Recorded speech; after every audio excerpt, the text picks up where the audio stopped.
I can't do it.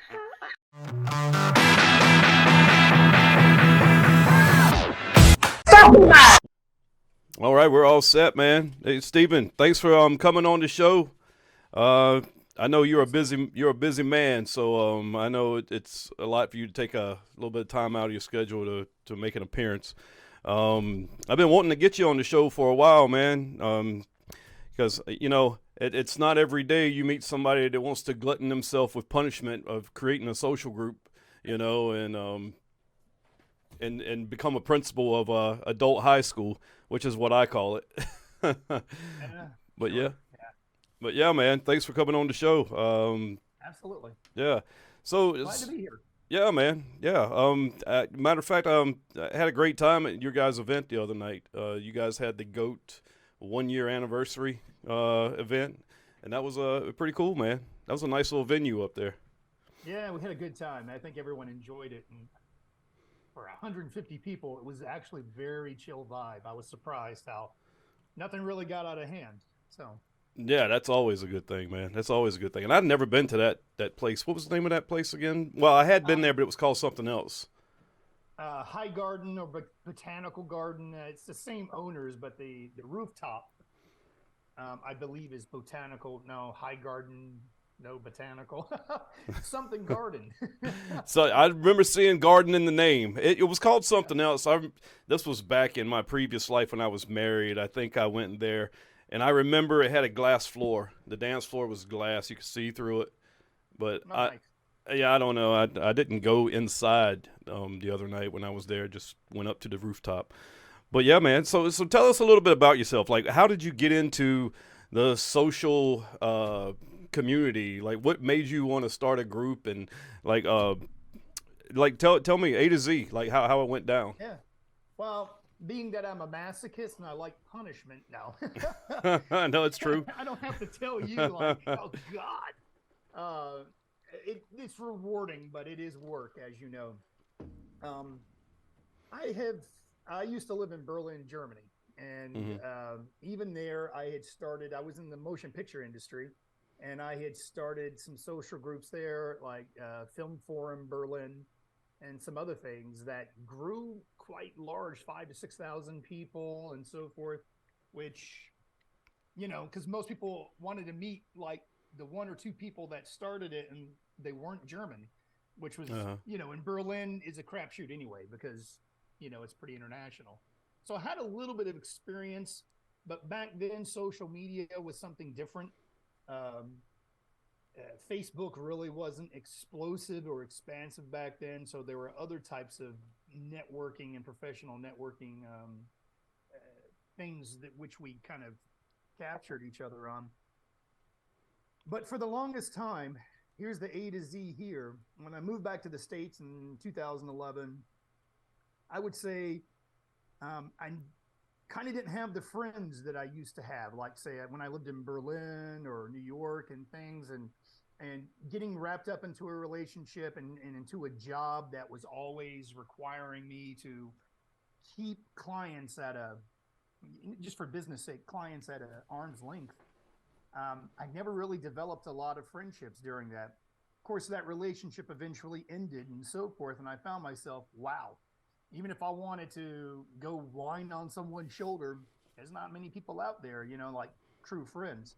And of course, just, researching some of the different social groups on here in the area, like ATB was one of the Hmm. first ones I came across back in 2019.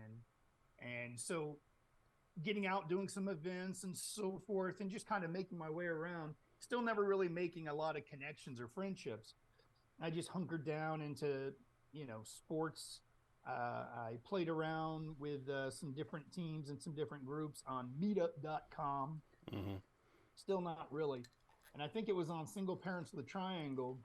A guy named Patrick Hefferon was talking about, is it so damn hard to make friends at a certain age? Why can't you make friends like when you were kids? Hmm. And so I didn't know the guy, and I answered him like, yeah, back when I was a little kid, I'd walk up to another kid on the playground going, you like to skateboard? I do too. Let's be best friends. we started laughing about it, and he's like, dude, you like football? I'm like, yeah, why not? Let's go watch a game together. And I got what he was trying to do. Mm-hmm. And very soon, and this was like last February, Mm-hmm. within weeks, he was saying, well, I've got a small group of friends that we all kind of stuck together through COVID, which a lot of people did. And Yeah. coming out of COVID, people were trying to branch out, make friends and things like that. And he was saying, well, we're looking to do something, because he knew I had an IT background. Is there some way we could create something so we can kind of communicate our events? And I'm like, well, I'm a realtor, and I'm in the process of thinking about maybe creating a group on social media. Not quite sure what yet, but maybe just explore the region. And my idea originally was kind of like what you're doing. Celebrate local business people and vendors and venues, you know, kind of support Raleigh, Durham, the surrounding area, all the counties and things.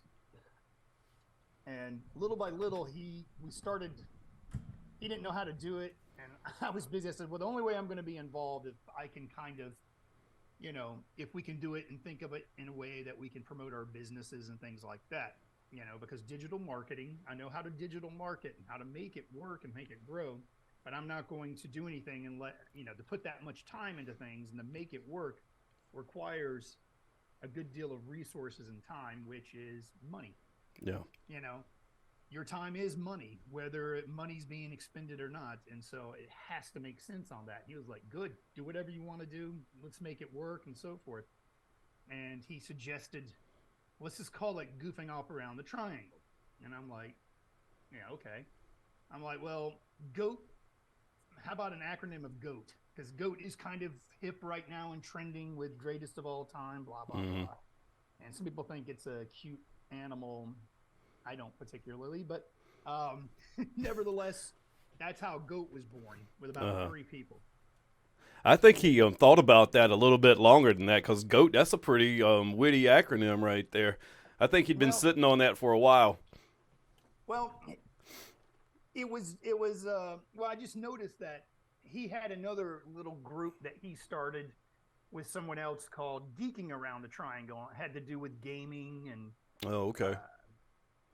cosplay and things like that. And so it's the same type of letters and so forth. And I just thought, well, you know, an acronym of that spells GOAT. And I think that's easier to remember than, you know, a 4-word title. You know, anything over 3, people are like, huh? You know, and it's just easier to kind of, you know, even something as silly as a billy goat or something. But you're right. Yeah, there is something kind of clever about it, and that helps. Yeah. You know, the branding of it helps. So when that group was born, I think it sat idle for just a few days. And I'm like, you got to give me time. I'm busy.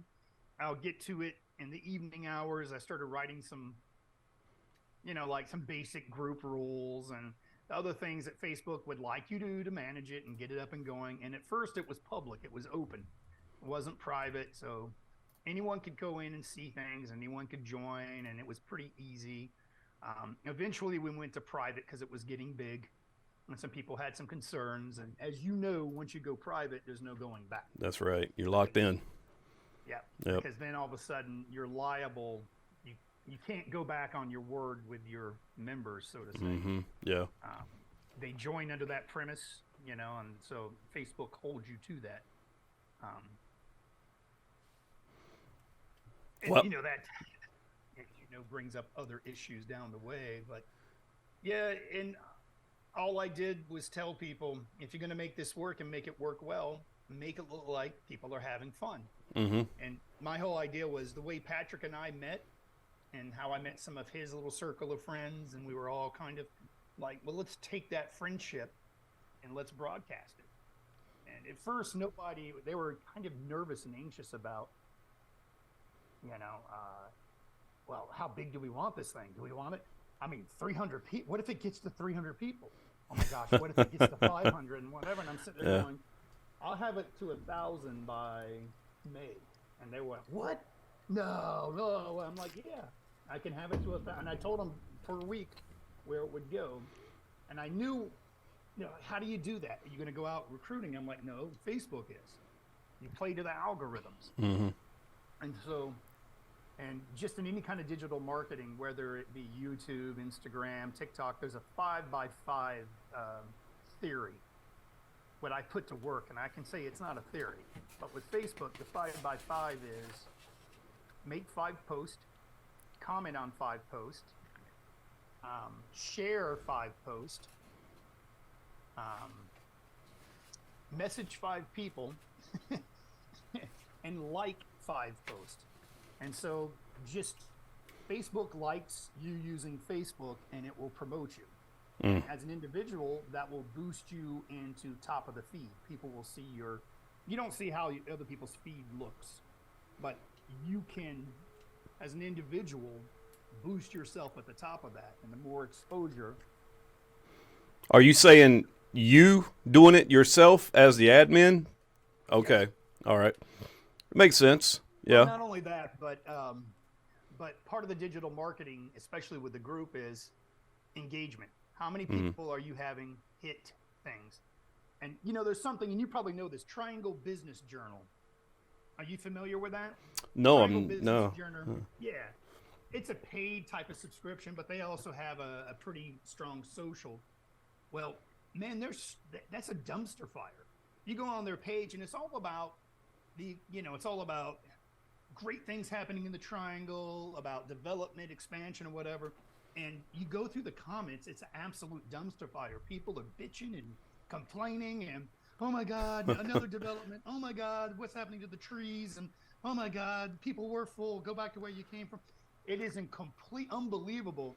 But Triangle Business Journal sit back going, who cares? It's engagement. Yeah. As long as people, who cares if they like it, love it, hate it, who cares? We have 300 people angry. Well, who cares?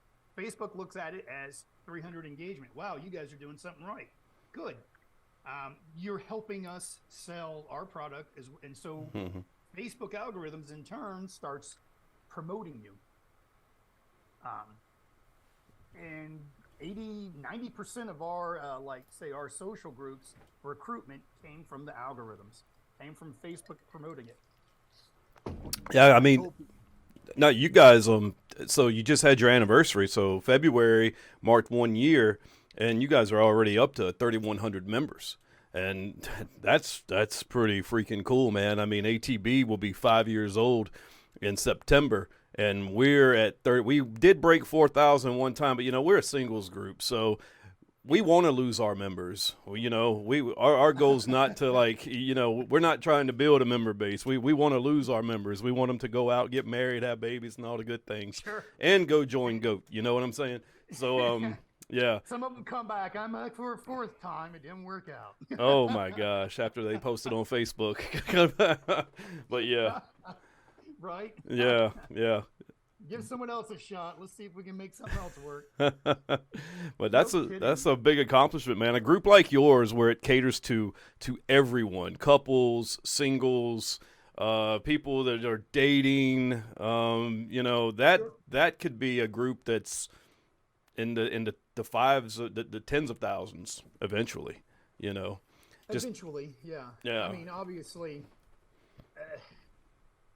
There's an AI admin that you can, and this on the groups. As an admin, you can switch on that function, and it can help with a few duties and so forth. Not that it matters, but when you have questions and other things that no one reads the rules. We'll just say that right off the bat. Yeah. And so when you and I join groups, do we actually read the rules?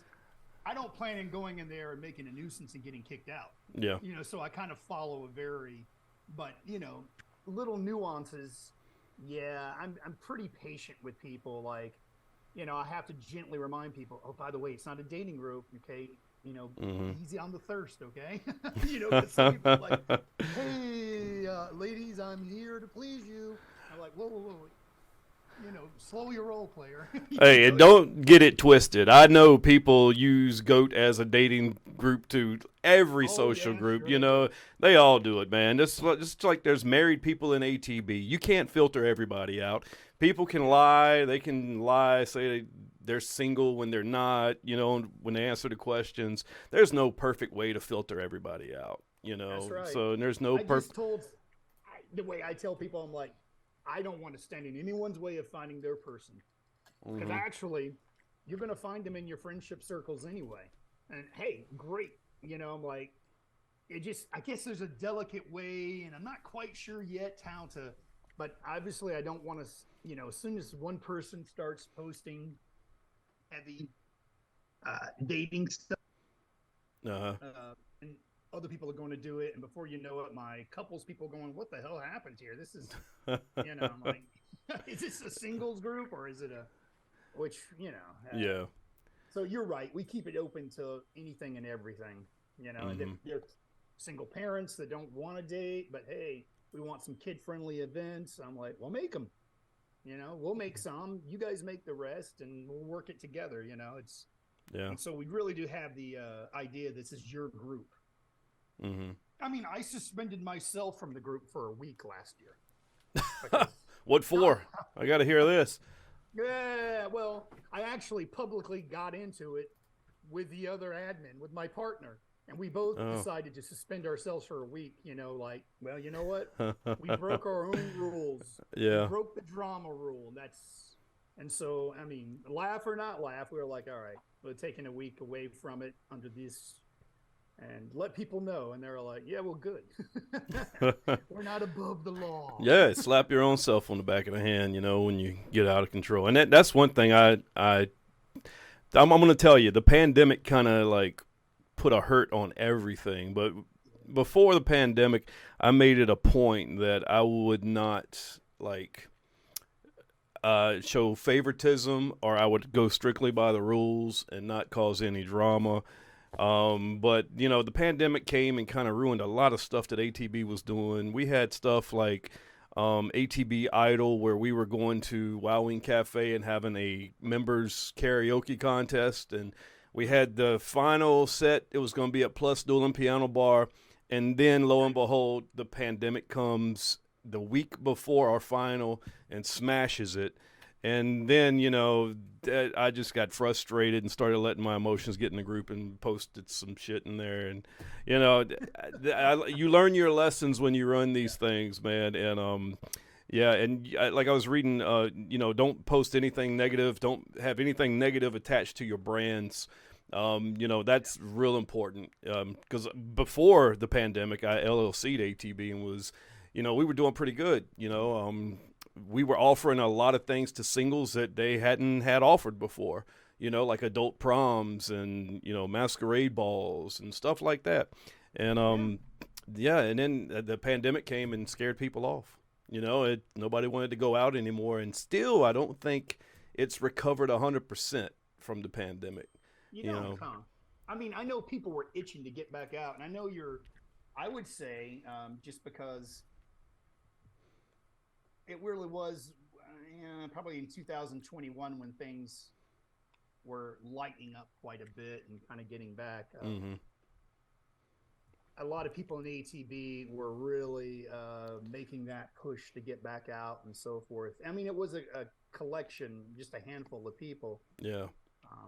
And, you know, well, that people became reclusive and they got comfortable being reclusive. Yeah. Or, you know, like a lot of us, we were all like, as soon as I lose the 15 pounds I gained, I'll be out. As they're still trying to lose it today, including myself. Yeah. Back and forth.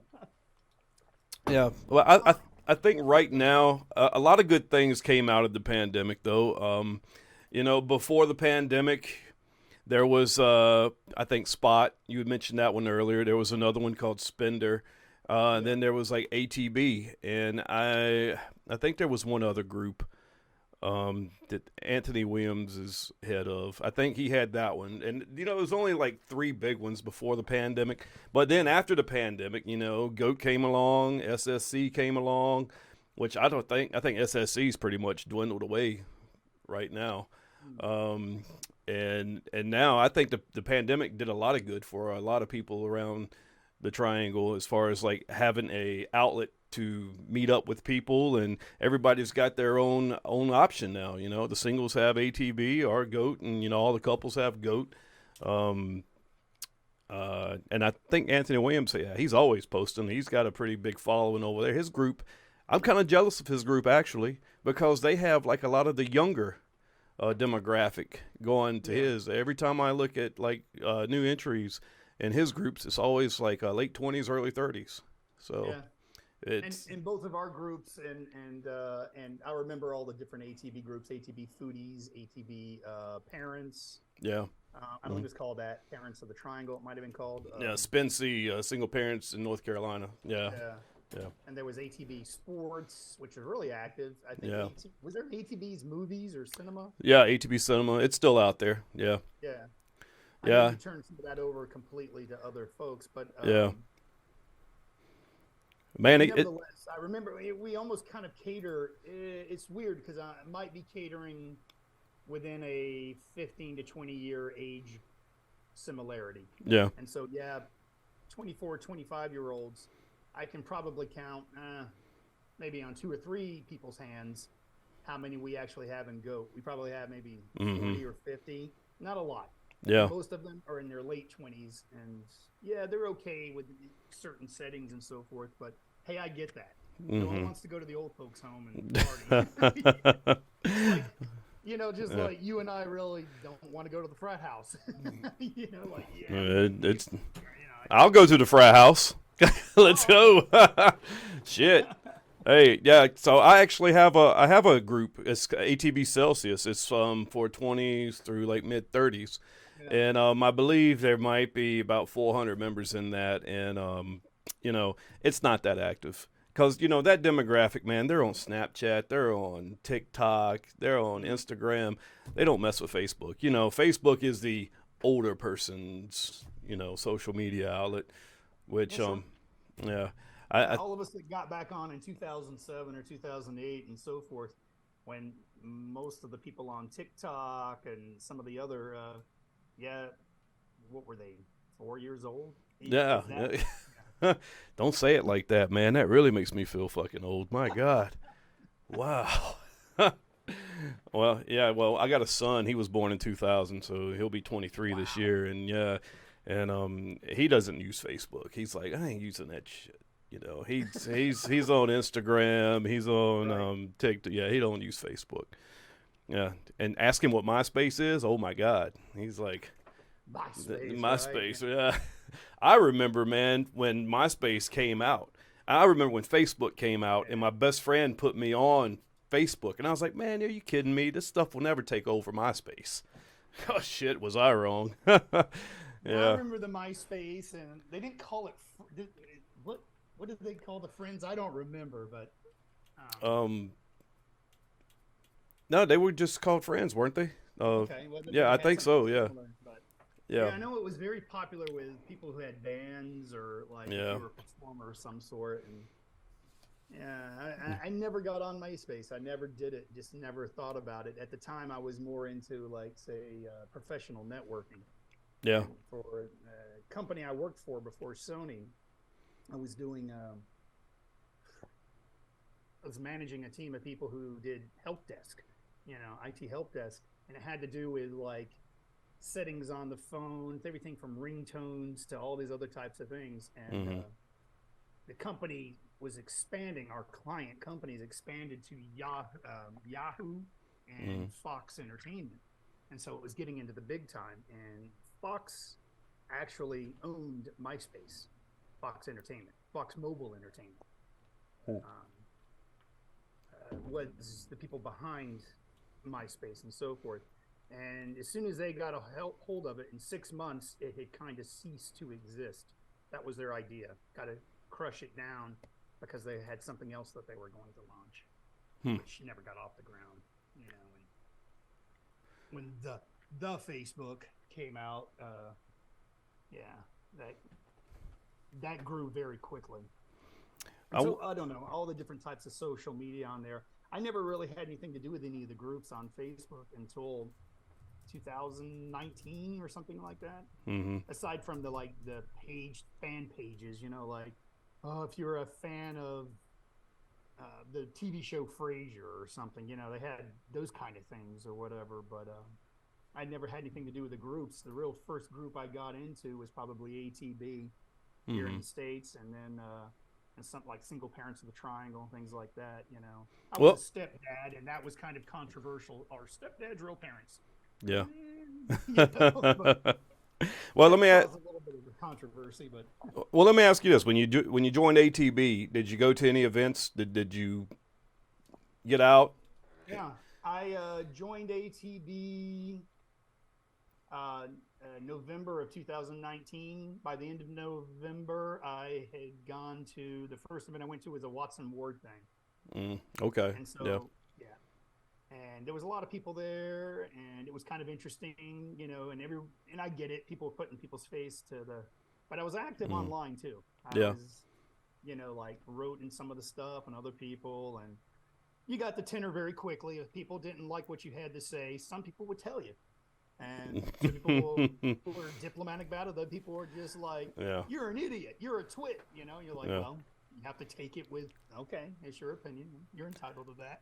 And you tell people if you don't like what somebody's saying, you keep scrolling. But nobody's going to keep scrolling. Everybody's going to have to put their 2 cents into it.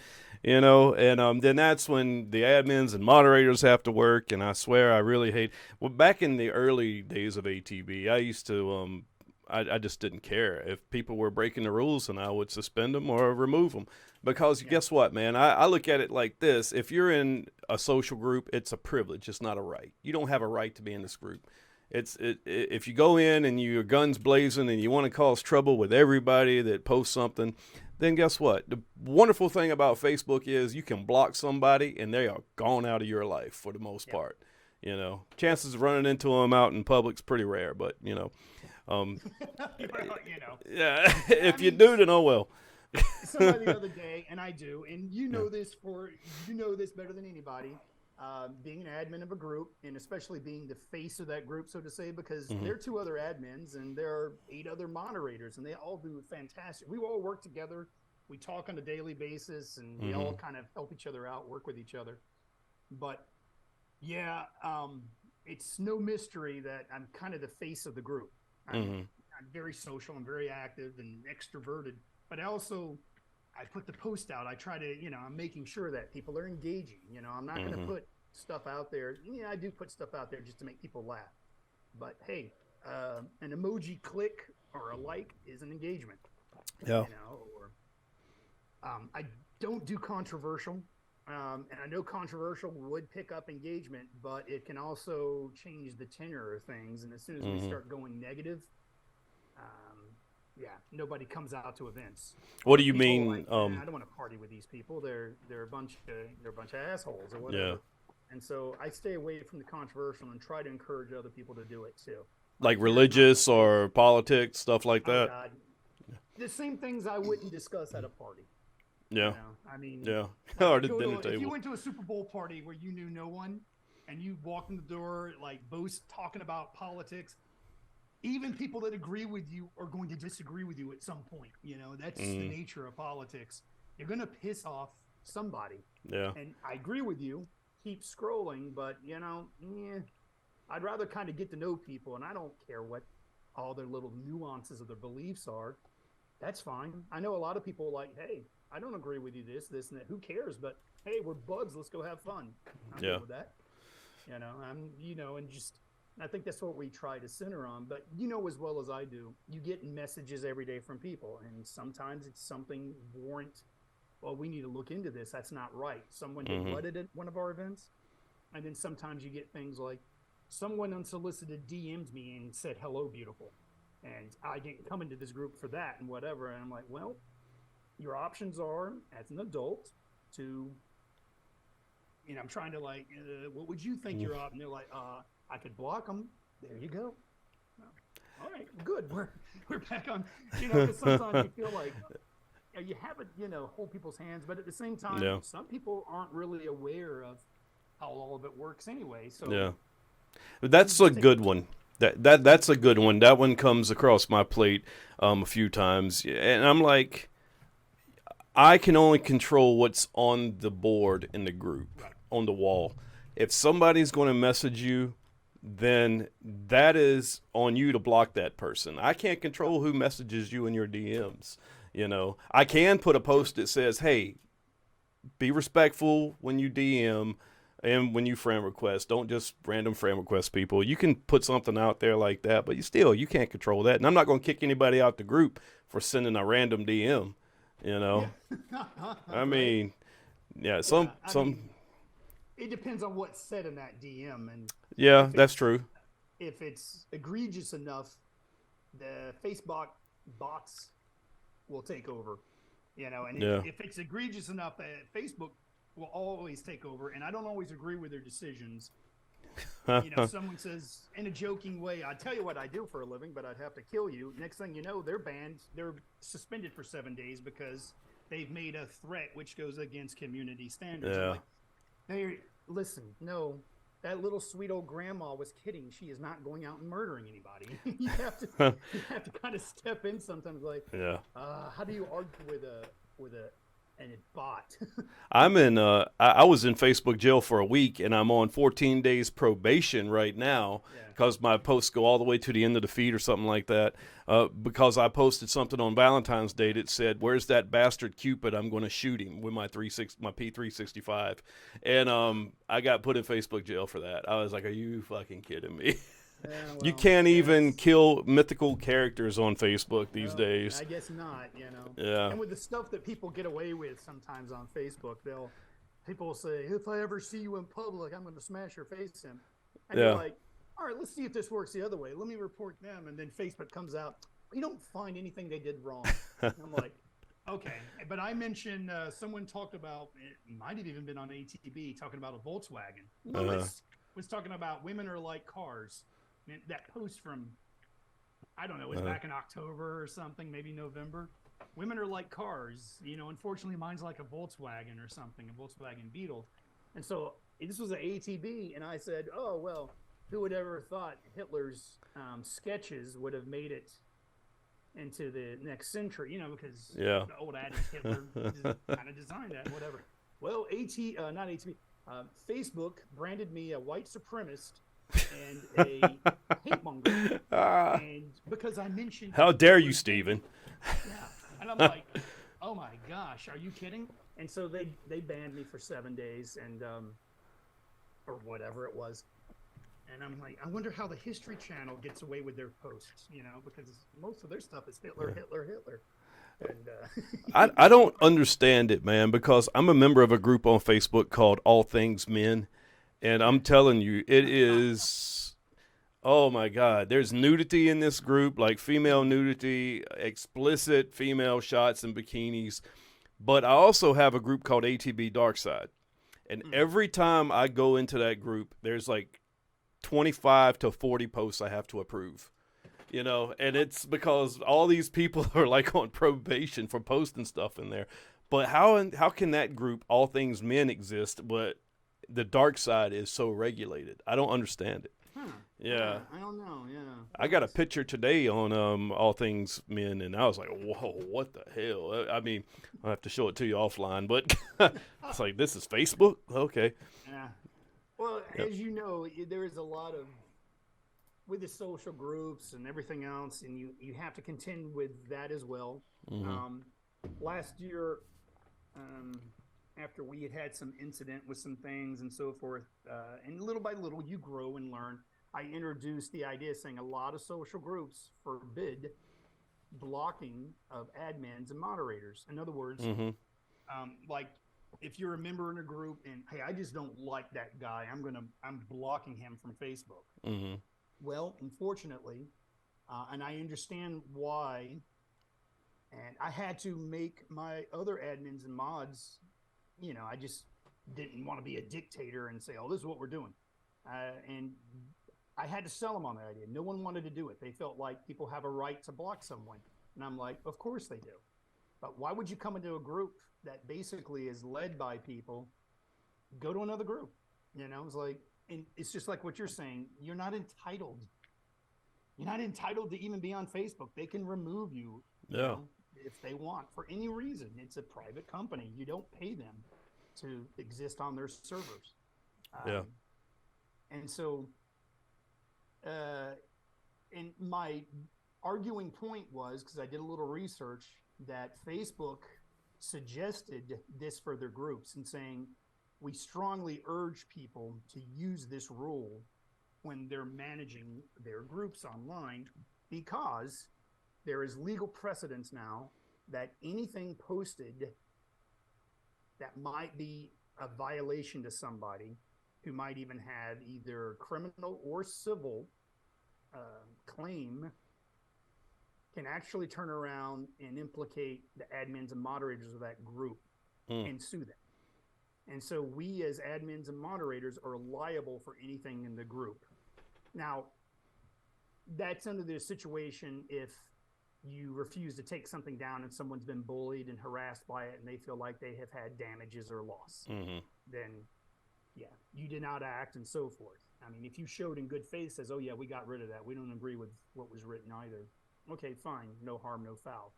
But for the very fact that, yes, we are liable for everything that goes on in that group, we need to be able to message every member. Therefore, you cannot block us. Yeah, that's been we added something to it to appease. If you have a particular issue with one of the admins and moderators, please reach out to one of the others, and we will very discreetly and delicately handle or mediate that. Yeah. And we think, okay, that's a fair medium. You know. Yeah, that's been a rule in ATB from day one, since day one. You know, you can't block admins or mods. It's like you said, it doesn't make sense. Why do you want to be in a group anyway that's led by someone that you don't like anyway? You know, I mean, right. I mean, I guess you can, there's explanations for that, but still, yeah. Be there for nefarious reasons, and by all means, then we don't really want you in the group if you're going to come in and destroy it, you know. Exactly, and you're not good if you haven't been threatened with a lawsuit anyway. You know your group's not good. Right.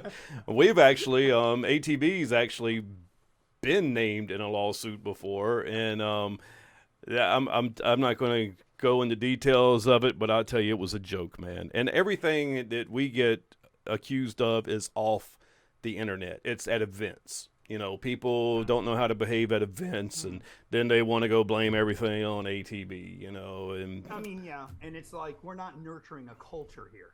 Yeah. Because there's nothing, you know, like if we had certain posts and so forth, if we allowed certain posts, I could see where someone would say that. Let's say someone says something inappropriate. Let's say a woman decides to slap a guy on the butt out, and the guy doesn't like that and says, okay, well, I'm Me Too now. I've been Me Too'd. Or whatever. I'm making more light of it than I should, but I'm just for example. No, yeah, I got you. Well, that damn goat is responsible for it, you know, because that they've bred that culture, and they're like, oh, back up, no. Yeah. And we have very early on, as early as like April and May and so forth, we had some people split. No, it was actually in June, and then go write something publicly about, oh, the people in GOAT are this, that, and the other, and they do this, and they allow this, and so forth, and just kind of really hit us. And we try to get in front of it and basically just not ever in a panic way of defending ourselves, because it wasn't true. But just as everyone has a right to their opinion and someone's upset and so forth, and we would appreciate it if you don't attack that person. They have a right to feel the way they do, and we disagree with them. We do not do that. You know, that's not true. But, you know, obviously you handle it in a way, I find it like you're handling in a way of something on front page of the Washington Post came out about you and you're a politician. Yeah. You get in front of it and you handle it in such a way where you don't look like you're shouting, I'm innocent. Yeah. You know? I mean, if you're truly in it, it's best to sometimes let it go and not engage in it. It's tough, man, because I can think back to a couple of weeks ago.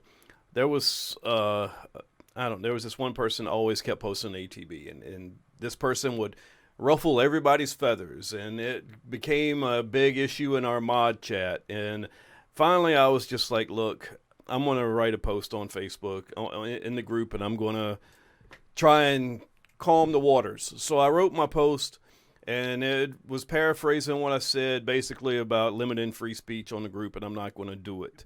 But then a couple of guys wanted to get on the post and, you know, play my dick's bigger than yours. You know what I'm saying? And tried to just make it out to start a fight. So yeah, I removed their posts. So I guess I'm kind of being removed their comments. So I guess I'm kind of being hypocritical. But you know what? Sometimes you got to just to set a precedence. And then yeah, everybody will come back and be like, "Oh, Bird's a hypocrite, man. He's an asshole. Don't join that group, whatever." You know. And sometimes, man, to make the group successful, you got to make decisions. You got to do things people aren't going to like, but if it's for the good of the group, you got to do it. You know. And I've seen some ridiculous things, and yeah, we've had very few incidents of the negative. If anything, I almost hate to even say, like, counting on one hand of like some incidents or some people who were seeking a victimship in something. You know, I'm offended by this, and you know, and they harp on something and like, oh my gosh, it was a Snoopy meme. You know, it didn't mean, you know, it's offended me because of this, and now you're doing, and then try to start something, and I'm like, whoa, let's calm down. But I would say, if I'm going to say anything, rather than the negative aspect of it, and we know how that can all take place, I would say for the most part, I'm kind of surprised at the very chill vibe, and I think that has a lot to do with that we've kept it somewhat PG. In a way, you know, I'm not going to say we're Mr. Rogers entirely, but I also try to remove, you know, someone said, oh, you know, why did you remove, hey, we're adults. If you can't handle the word shit. And I've had people call me out and I was like, well, I removed your post, you know, because of, they says, well, all it did was say shit. And I'm like, no, I think if you said shit in a funny way, it's great. But you told someone they had shit for brains. Oh, well, maybe they do. They very may well. But I'm like, yeah, I don't care about the word shit there. I care about that you kind of bullied somebody or you're starting drama. Yeah. I'm like, and you know what? Drama I don't know, it's like honey to flies. It really Everybody is. Yeah. will grab on it, take sides, and start going. And before you know it, you're like, oh my God, this whole post is a dumpster fire. And before people get a buzz and say, ooh, I like it. I like arguing. Get rid of it. Yeah. You know, it keeps things at a chill vibe without people feeling like they're threatened or intimidated by, you know, the 6'4" guy who's angry at everybody. Well, I hope he doesn't show up at the event because he's going to kill us all. You know, wait, there's a 6'4" guy in a group around here? I haven't seen him yet. I want to get to the events because you know, and we got a reputation of like females feeling very safe, knowing that you're not going to be grabbed at, we're not going to put up with that, you're not going to be, hey, we are out in public, you know, and I've had people ask me in the past, well, how do we ensure certain people from certain groups and certain other people don't show up to the events and whatever? I'm like, well, that's up to the manager of the venue. We don't know that. Unless we get a private room or have some kind of, we have no say so. I'm like, you know, welcome to living in the city. Yeah. And that's like asking the city, hey, can you remove somebody because they make me nervous? Yeah. Now, we had something like that in the early days where, you know, one member of a broken marriage would join the group and then their ex would join the group. And they're like, well, this isn't fair. Can you kick him out because he just joined the group and that's my ex-husband? Now, I look back on it in hindsight, I was wrong. I should have let both of them stay. But I would always, the one that was in first, I would keep in and I would remove the other one and tell them why. But in hindsight, I should have let them both stay. I was just being new to the whole social game back then and, you know, trying to do the right thing for what I thought back then. But, that's interesting because I've gone through that as well. And I've had that recently. I've had more mature people going, well, I see it was inevitable. My ex so-and-so or my psycho narcissistic ex has joined and whatever. But you know what? They're unblocked. So be it. We'll just watch out for each other. And I'm like, well, thank you. I mean, that makes things easier without putting the pressure on us.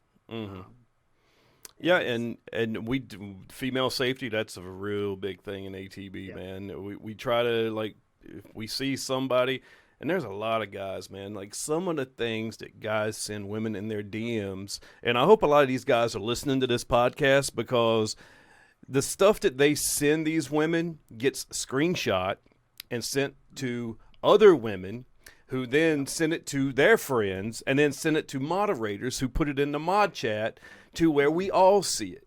And so your dick and your disgusting messages that you think are hitting up these women, everybody sees them, and everybody's looking at you at events and looking at you when you post something with your kids on Facebook, going, "Wow, that fucking dude is a creep." And I'm telling you, there's some people that if I drop names, they would be like, "Wow, I can't believe it's that guy." You know what I'm saying? But it's the stuff that we see, and you have to protect the women, man. You do. You have to. Lifeblood. You know what? They're the fun people in the group a lot of times, and I hate to say it, but and I do have some rowdy friends, but us drunk guys aren't the fun guys, whatever. Like, you show up, have too much to drink, and you're silly and giggling. That doesn't make you fun. It kind of makes you annoying. Oh yeah, the alcohol changes people. I know guys. Handle yourself. I know guys that are awesome, man, when they're sober. Some of the coolest dudes to hang out with, but then they get that damn Southern comfort in them. That get that whiskey in them, man, and they're another person. I'm telling you, it's. There's a reason they call it wild turkey. Oh my God!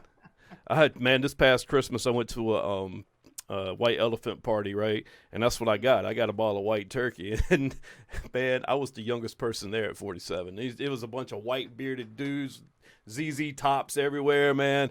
This guy got that wild turkey. He was like, "Wild turkey." He was like, he just, I don't know. It was like he got the best gift ever, and he just turned it up and drank half that bottle. And I was like, "Oh my!" Not gonna get out of here alive. Man, I was like, "Where's the chainsaws? They're about to kill everybody in here." But, We're gonna go rob a bank. Oh, that was crazy. I never seen somebody kill wild turkey like that, man. But yeah, I wanted to ask you, because man, I'm sitting here looking at this sheet. You're a man of many talents here. So you used to surf, you played soccer and rugby. Yeah. So like, when did you do all this? I'm sure this was like in your early adulthood. Surfing. I grew up in Charleston, South Carolina. So I'm a Kershaw, and if anyone Googles that, Kershaw and South Carolina go way back, even to the Revolution. And yeah, we had some. We had a famous general on the wrong side of the Civil War, but he was an attorney in Charleston, so it goes back. And his son was a priest at St. Michael's, but anyway, you cut into the, we all grew up sailing and surfing. We Kershaws started the Carolina Yacht Club. The Charleston Yacht Club, which was a blue collar yacht club. It wasn't like marble floors and sweeping the Grand. It was an old air conditioning in the window shack in the marina, with a lot of salty, half the blood was salt water, half of it was wild turkey. There were fishermen and just avid sailors, and regatta. Yeah, we just want the regatta money so we can buy more wild turkey. Have you still got a boat? No, I don't have a boat right now. Just sold one. But yeah, so we sailed, and us kids would go out and surf as best you can on the Atlantic coast. Yeah, not too many waves out there. Tropical storms and hurricanes is when we grabbed the boards and went out. Oh yeah. Our mothers would cry, but what are you going to do? Kids are going to be kids. But soccer, probably at 10 years old, and back when I was 10 years old, you didn't play soccer in schools and whatever. You went to the Y, and you joined the Y League, and so forth. And I learned it from there. I played a little bit through school. I played mostly basketball, like in high school for the team and so forth. And then I picked soccer back up and rugby when I moved to Europe. So I was really gonna say that had to be when you were in Germany. yeah. The rugby, yeah. Rugby, yeah, I could get with great team and so forth. Soccer, no matter how good I thought I was, they schooled me. You're talking about people who've been playing soccer coming out the womb. You know? So, but still, unless you're getting dogged, you're not going to be good at anything. I don't want to be the best player on a team because you'll never grow. You know, so I had a good time, and it was an adult league for fun and so forth. Rugby. There were some days I would go back into work and people were like, let me guess, you can't talk about it because I look like I've been in Fight Club. You know, like, Yeah. good God, that's rough. No wonder rugby players drink so heavily after games just to kill the pain. I just don't understand, like, why is rugby on such a tier by itself compared to American football? Like, I mean, American football players, they have to wear all the pads, the helmets, the thigh pads, the shoulder pads. Rugby players, they just fucking do the same thing football players do with no pads. And you don't hear them bitching and complaining. Well, I mean, dude, I'm telling you, I've seen this one guy. He was about 300 pounds. His thighs were as thick as an oak tree, and he was just running through people on the rugby field. Nobody could tackle him. I was like, God, he's killing people. Like Derrick Henry stiff-arming people without pads. Well, So, I hate to say it, but if I saw a 300-pound like you were talking about, I'd step out of his way. Have at it. touchdown or whatever it's called in rugby. Yeah. There was a pretty serious rugby league out of Charlotte that I was involved with, you know, and that was in my 40s and so forth. And now that had reached into my 50s, and you know, had a broken foot last year and things like that, I haven't quite heavily returned to the soccer field a little bit. And rugby, I'm kind of like, not sure if I'm going to or not. But I do miss the camaraderie of the sport and enjoying it. Yeah. Right now, I don't mind. I get together with some, I have one of my mortgage bankers and other things. We get together and play basketball and talk about the industry. That's how I learn things, because I can't sit in the office and just listen to them babble on about this shit. Yeah. So we do sports. And we do things that we enjoy doing as they're telling me what the market is and what's going on, blah, blah, blah. So, well, tell me about this, man. You were a runner-up at a TGI Fridays Bartender Olympics. Tell me about this. I need to know what all entails the Bartender Olympics. It's more of a fun, it's just a funny thing. Yeah. Well, you know, TGI Fridays was a big deal to the bartending. They invented the whole flair thing. Way back in the 70s or whatever. So when you see bartenders like spin a bottle or flip a bottle or throw one behind them and catch it and pour it, or two-bottle pour and whatever, and some of this this flair, you know, called you know, like bar. It's either called bar flair or well flair. Well being the bar. And I was a bartender, you know, like, and I learned it at TGI Fridays, which. You know, in New York City, if you've worked at a TGI Fridays as a bartender, you don't need to go to bartending school. You can basically get a job anywhere, because I think, oh, shit, you guys know 600 drinks. You've had to do this, this, and this, and this. It's pretty grueling. Well, anyway, flair is a big part of it. Not all the bartenders partake, but you do a little bit and so forth. And so they do just as fun, you know, like regional bartender Olympics. And so, yeah, you get together from, you know, like in that area, we got together in the original TGI Fridays, the first one in New York City, near Times Square. And it was Connecticut, all over New York, New Jersey, and Pennsylvania. TGI Friday bartenders would all come and we would compete. And it wasn't like a handful of people. It was a lot of people. And so sometimes it could go on. And it was very quickly. You get in there and do like 2-minute presentation and do some things, and with some show bottles that are taped just in case you drop one and it splinters everywhere. But yeah, I mean, the first year I did it, I didn't even make it past quarterfinals. And so, yeah, the second year I got into finals as a runner-up, you know, about 6th place, and I'm like, yeah, prove my game a little.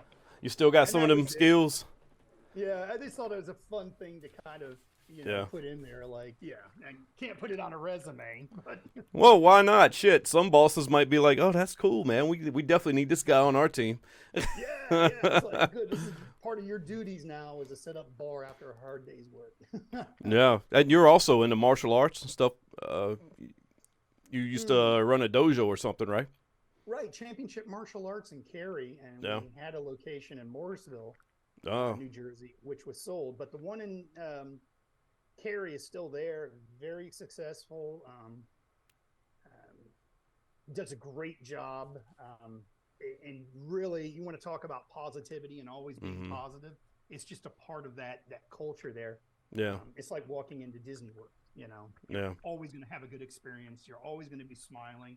What You know, martial you art? come out- What's that? What martial art do y'all teach? Karate. Karate. That was the school, and I Oh, was okay. just program director. I kind of came Oh. in and like helped bring it into the modern world with social media, digital marketing, the webs. Actually creating a website and landing page, and as far as that's concerned, and just kind of putting that on the map a little bit there. But it really was the philosophy of the person who started it. It was their teaching on the floor. That was the product. That was the gold. And you would. As far as what I did, all I did was sell that. Yeah. What's that? No, you froze for a second, but it was our internet was messed up. Yeah. So you had mentioned it earlier. You said you used to work for Sony. Yeah, Sony International. Sony International, and you worked on you worked on Inglourious Bastards, which was a great movie. And what's his name? Quentin Tarantino. No, yeah, Quentin Tarantino. Yeah, he's the director, but the crazy guy that was in it, not Brad Pitt. No, what was the other guy? He pulled his tooth out for the role, didn't he? Or am I thinking about somebody else? He was in Transformers. I don't know. Fuck. Maybe. I don't know. What's his name, man? Oh my, this is gonna kill me. Well, anyway, I know he thought that his character needed to lose a tooth in the movie, so he pulled his own tooth out for Inglourious Bastards. I hope I'm right about this. I'm not sure. Yeah, it's like hopefully you would use the prosthetic to cover it up. I mean, there's special effects for that. No, this dude's batshit crazy, man. I can't remember it. Oh my god, hold on. You're gonna have to wait right I don't here. remember Gary Busey being in it, but I have to Google that when the guy pulled his tooth out. Hold on, I'm gonna find it right now because he was in the first Transformers movie. You're gonna when I say his name, you're gonna be like, "Yep, okay, I know him." 2007. Where's the cast? Shia LaBeouf. That's his name. Shia LaBeouf. Oh yeah, he wasn't in that. He wasn't. Okay, so I'm all fucked up. So there you go. I'll just cut this out. I mean, that's. Yeah. So what? I've never met him. I've heard some stories, but I've never really met him. I know him from Adam. Yeah, he was I like. didn't really work on feature motion pictures. What I did was business development, basically, which, if your projects come to fruition, you can get an executive producer or a producer title, if it matters, if you need that, or you can pursue it. But basically, business development, filling out the investments for a lot of European produced television and documentaries. And then I only worked on 2 big films, cinema things, and my role there was more or less handling the local union and the local shop, as far as setting things up and so forth at some of the studios, and getting them on board, and and that requires also funding. But Yeah. and so it wasn't like I was doing anything creative or glamorous, and not even allowed on set, on closed sets and stuff. Oh I man. did get to see a few things, and Yeah. I hung out with Quentin Tarantino. I mean, he was, he hangs out with anybody, and he talks about movies. It's true what they say. He's a big movie geek. And, Man, he's like the only person that can make a movie that's not politically correct these days. Like, he can boo anything in his movies, and nobody gives a shit. And he can say what he wants, and people defend him for it. Yeah. You're right. And those same people would condemn someone else for doing it. It's just, Yeah. I don't know. People just really dig his mannerisms, but he's a hyperactive. He's very fascinating, but I got to be honest with you, it was at first kind of cool, just to kind of hang out. It was a group of people. Yeah. I wasn't hanging out one-on-one. And his big old fat ass was like, I'm trying to share a sofa in this really cool little Berlin, German, place, and we're all hanging back there, and some of the guys are passing around a joint and whatever. And he turns to me and is like, yeah, and he just starts talking, and I'm like, I think it's cool to sit here with you and so forth. You're like the master at soundtracks, It's like, what do you mean? I'm like, well, my favorite movie, and it was cool. I was like, and I love Jackie Brown. I thought that was the epitome of a Quentin Tarantino movie, and it dawned on me, I'm talking to the guy who made the movie about how cool it is. And I was like, yeah, I'm like, I would have never thought that back in '96 when I saw it. Yeah. So that was kind of a thrill, So not really starstruck because the guy's really down to earth. And after you spend a little time around some people, and you do in that industry, the first time I met Christoph Waltz, I didn't know who he was. He walked in the door and like fitness wear and not shave and whatever. I was like, well, the mop's in the back. Get started. I didn't know who he was. Oh, he's one of the greatest actors today, man. I love Christoph Waltz. Yeah. I ran into him shortly after the 2009 Oscars and whatever in Berlin. And I turned back around. I'm like, you probably don't remember me. He's like, oh, of course I do. We worked on the film and whatever. And I'm like, I get it. He barely recognized me, but he was being very kind and down to earth or whatever. And I just said, congratulations, dude. And I'm like, not that we didn't know it when we saw the film. I did predict that when I saw the film going. Yeah. I didn't see any of that. I had no idea. I just saw little bits and pieces, but that was pretty amazing. Yeah, that's a lot of people can't say they sat and had a conversation with Quentin Tarantino. I know I can't. I'd love to meet him. I mean, I heard him on Joe Rogan a couple of months back when he was on it, and man, and that dude, he's got some stories to tell. I think he lit. Yeah, he told some stories about Kill Bill and David Carradine. It was pretty funny, man. I can't. Yeah, it was. I can imagine. Well, hey, so you're the man to talk. Before I let you go, so you're a realtor here in the Triangle. So tell me about the market right now. Like my house, I'm just going to tell you my situation. Like my house appraised for $350. All right, probably 2 months ago. All right, actually no, it was in November. Now, would I get that for it right now if I tried to move and find me? Because I know I can't find a house with the value that I have now that's as good as this house. Is the market? Yeah. When you say you had it appraised, and I don't know if listeners care about the details of this, but did you have an appraiser appraise it? Or? Yeah, so I'm a vet, so the VA came out and their appraiser. Like, is the market getting back to like pre-pandemic, or are we still like paying ridiculous prices for houses right now? Well, I'm not sure. The pandemic started a few things along, but what's happening here in the Triangle was inevitable. Yeah. And it's been on that trajectory since the late 90s. It's been slow moving, like this, but the pandemic caused it to rush up because all of a sudden the timeline moved up on several things. And everybody, there's a few things to talk about with that and so forth. Different areas every 10 to 20 years become really hot. Yeah. And then they're not. Is that what's going to happen? It's possible. But we're at the precipice of that. Yeah. We're still on the upswing of that, and it's going to be on the upswing for a while. A lot of the development plans that sometimes people are complaining about and so forth were all designed and approved back in 2001, 2002, even some back in the 90s. Fenton wasn't something that happened overnight. Fenton was being discussed in like 2003. They kind of, this stuff is not fly by night, as you can imagine. The Triangles, the International Airport, RDU, is thinking by 2031 will be complete, and it will be almost 4 times the size and capacity. Wow. We'll make that place a madhouse, probably. You know, again, what airport isn't under construction? yeah. It's always under construction, Mm-hmm. which means the roads are always going to be under construction, always going to be expanding, and so forth. The reason why it's not done all at once is because a lot of it has to do with job creation. Yeah. They hold back on that and say, well, we're doing this now. We know we're going to have to change it in 5 to 6 years. Little by little. We got to spread it around, spread the love. So I'm getting long-winded about all that. Yes. It's hard to say pre-pandemic because the pandemic has very little to do with the real estate market. Yeah. Your house is going to continue to appreciate. Short question. It will continue to appreciate. And when did you buy your house? 2017.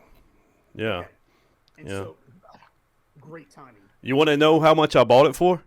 If you wanna say. $187,000, and now it appraised for $350,000, and I've already refinanced it one time. Okay. Yeah. Good. And hopefully you took advantage of cheap money when cheap money was cheap. Yeah, I did. Yeah. Good. Hopefully you took advantage of, which I told a lot of people, stop paying. People, I have a 50% down payment. Why would you do that? Yeah. Take advantage of the cheap money and take most of all that other money and invest in real estate right now, and then turn it over. And, hey, I don't know, make an extra $30,000 next year. Yeah. Well, my thing is, I'm tired of people complaining about having to drive all the way out to Creedmoor to come to these parties and things I throw out here. So I'm like, I want to be able to buy a house somewhere, within 20 to 30 minutes in the Triangle area, for less than like $300,000. And be a nice house. You can't find that right now. It's fixer-uppers and. Yeah, it's going to be tough. And you could do that back in 2016, 2017. You could find some nice houses.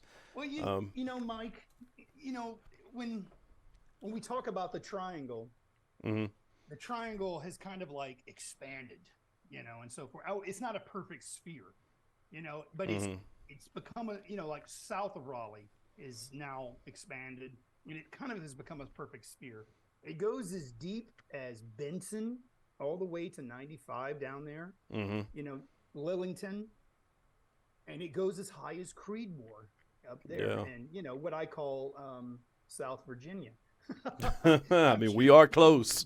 Yeah. I'm just teasing, I'm sure that's what some of your party gets. Oh man, I'm very close to the Virginia. Hey, how far is King's Dominion? Let's go get a roller coaster. Like an hour and a half. Yeah, and it goes all the way past Smithfield, and obviously all the way over to like Hillsborough. It's a big area. Are there houses for $350? Yeah. The thing is that when you get ready, and here's what you got to weigh out when people, because I've got a friend say, okay, hey, I paid $200 for my house, 2 or 3 years ago, and now I have about 150 to almost 180 in equity that we'll call it the COVID gods granted me overnight, and all this appreciation that is piled up.